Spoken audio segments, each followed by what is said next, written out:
नमस्कार, मी डॉक्टर समाधान काळे. डॉक्टर समाधान काळे यूट्यूब चॅनलमध्ये आपले सर्वांचे स्वागत करीत आहे. आजचा विषय आहे अन्नपदार्थाच्या मिश्रणाचे गुपित. अन्नपदार्थाचे नियमानुसार मिश्रण करणे हे काही फॅड किंवा वेड नव्हे. अनेक उपलब्ध पदार्थातून सुसंगत पदार्थ निवडण्याची एक शास्त्रीय पद्धत आहे. त्यामुळे पचन व्यवस्थित होते आणि जेवणानंतर तृप्ती म्हणजे समाधान अनुभवायला मिळते. पचन ही फक्त रासायनिक आणि शारीरिक क्रिया नाही, तर ती मानसिक क्रियाही आहे. अन्न शरीरात गेल्यानंतर त्याचे संपूर्ण रूपांतर होण्यापूर्वी अनेक स्थित्यांतरामधून जावे लागते. अन्नाचे पचन आणि शोषण झाल्याशिवाय आणि मल पदार्थ बाहेर टाकल्याशिवाय शरीराला अन्नाचा उपयोग करून घेता येत नाही. अन्नाचे पचन पाचक रसामुळे आणि एन्झाईम्समुळे होते. पाचक रस हे अल्कली किंवा आम्ल गुणधर्माचे असतात आणि त्यातील एन्झाईम्सवरून पाचक रसाची वैशिष्ट्ये ठरत असते. हे एन्झाईम्स अल्कली आम्लाचे संतुलन योग्य असेल तरच काम करते, नाहीतर नष्ट होऊन जाते.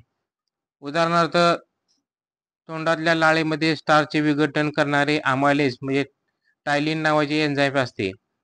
ते अल्कली माध्यमामध्येच काम करते. सौम्य आम्लता असली तरी ते नष्ट होते.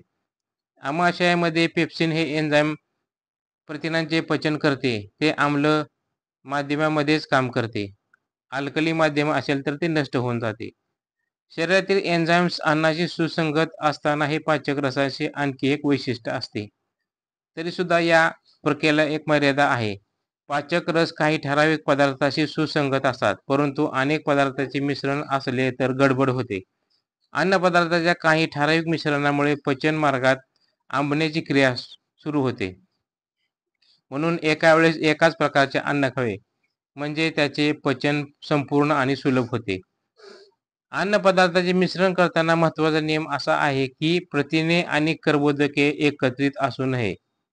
प्रत्येक अन्नपदार्थामध्ये प्रथिने असतातच, परंतु प्रथिनांचे प्रमाण जास्त असलेले पदार्थ जास्त खाऊ नये, कारण त्याला पचायला जास्त वेळ लागतो.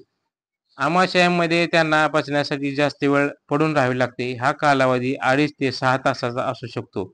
अशा प्रथिनासोबत स्टार्चयुक्त किंवा साखरेचे पदार्थ खाल्ले तर आंबण्याची क्रिया सुरू होते. त्यामुळे अपचन, गॅस याचा त्रास होतो. प्राणीजन्य प्रथिनांच्या म्हणजे मांस, मासे आणि चीज यांच्या पचनासाठी तीव्र स्वरूपाच्या हायड्रोक्लोरिक आम्लाची म्हणजे HCl ची गरज असते, हे लक्षात घ्यायला हवे. परंतु साखरेच्या फसफसण्यामुळे पचन कार्यामध्ये अडथळा येतो. गॅस तयार झाल्याने अस्वस्थ वाटते. मांस, बटाटे, पाव आणि मिठाई म्हणून एकत्रित स्वरूप किंवा एकावर एक असे खाऊ नये. प्रथिनयुक्त पदार्थ ताज्या भाज्यांच्या सॅलड सोबत खाल्ले तरच चांगले. कठीण कवचाची फळे, उसळी, सोयाबीन हे पदार्थ प्रथिनयुक्त पदार्थ आंबट फळासोबत खावी. उदाहरणार्थ संत्री, अन्न, द्राक्षे, लिंबू, पेर, सफरचंद, बेरी, जर्दाळू आणि पीच या सौम्य आंबट फळासोबत खाल्ले तर चांगले पचन होते आणि या सर्वांमध्ये क जीवनसत्व भरपूर प्रमाणात आणि ते प्रथिनांच्या पचनाला मदत करते. दुसरा महत्त्वाचा नियम म्हणजे एकाच जेवणामध्ये प्रथिने आणि स्निग्ध पदार्थ एकदम खाऊ नयेत. स्निग्ध पदार्थामुळे आमाशयातले पाचक रस कमी होतात, कमी पाझरतात. प्रथिनाचं पचन होईपर्यंत स्निग्ध पदार्थ आमाशयामध्ये तसेच पडून राहतात. तसे ढोबळमानाने प्रथिनयुक्त असणाऱ्या अन्नपदार्थांमध्ये स्निग्ध पदार्थाचे प्रमाण सुद्धा जास्तच असते. असे स्निग्ध पदार्थ लहान आतड्यात जाईपर्यंत पचन न झालेल्या अवस्थेमध्ये राहतात. तेल, लोणी, दूध यासारखे स्निग्ध पदार्थ आमाशयाचे जे अस्तर असते त्याला चिकटून बसतात आणि पाचक रसाच्या पाझरण्याला अडथळा निर्माण करतात. तळलेल्या पदार्थामुळे सुद्धा पाचक रसावर परिणाम होतो. आणखी नियम असा आहे की कर्बोदके आणि आम्लयुक्त फळे एका जेवणामध्ये एकत्र असू नये.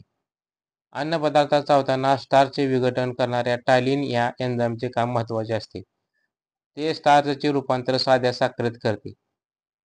टायलिनला हे काम करण्यासाठी सौम्य अल्कली माध्यम लागते, जे लाळेमध्ये नेहमीच असते. आम्लधर्मी अन्नपदार्थ खाल्ल्याने टायलिनच्या कार्यामध्ये अडथळा येतो, म्हणून स्टार्च आणि फळे एकत्र खाऊ नये. साखरेचे रिफाइंड पदार्थ सुद्धा तोंडामध्ये आणि रक्तामध्ये आम्लधर्मी असतात. साखरेमुळे लाळेमध्ये आम्लता वाढते. दात किडण्याचे मुख्य कारण साखरच असते. त्यामुळे पचनावर सुद्धा गंभीर परिणाम होतो. अन्नपदार्थाचे मिश्रण सुलभ पचनासाठी करायचे असते. अन्नपदार्थाच्या मिश्रणाचे नियम सहज पाळता येण्यासारखे आहेत. त्यासोबत योग्य वर्गीकरण केलेली अन्नपदार्थाची सुद्धा आपण काळजी घेणं गरजेचं आहे. स्निग्ध पदार्थ, हिरव्या भाज्या आणि साखर हे पदार्थ नीट पचण्यासाठी आवश्यकतेनुसार अल्कली आणि तटस्थ माध्यम पाहूनच खावे. तसेच प्रथिने, हिरव्या पालेभाज्या आणि आम्लयुक्त फळे ही एकत्र खावी, कारण यांच्या पचनासाठी आम्लधर्मी माध्यम लागते. परंतु स्टार्च आणि प्रथिने, स्निग्ध पदार्थ आणि प्रथिने, स्टार्च आणि आम्लयुक्त फळे एकत्र खाऊ नये. आता प्रथिनामध्ये कठीण कवचाची फळे, सोयाबीन, चीज, अंडी, कोंबडी, मांस व मासे, योगर्ट, उसळी येतात. स्निग्ध पदार्थामध्ये तेल, बदाम, लोणी, मार्गारीन येते. स्टार्चमध्ये धान्ये, वाटाणे, बीन्स, मसूर येते. भाज्यामध्ये हिरव्या पालेभाज्या, मोड आलेल्या उसळी, कोबी, फ्लावर, हिरवा वाटाणा, सेलरी, टोमॅटो, कांदा.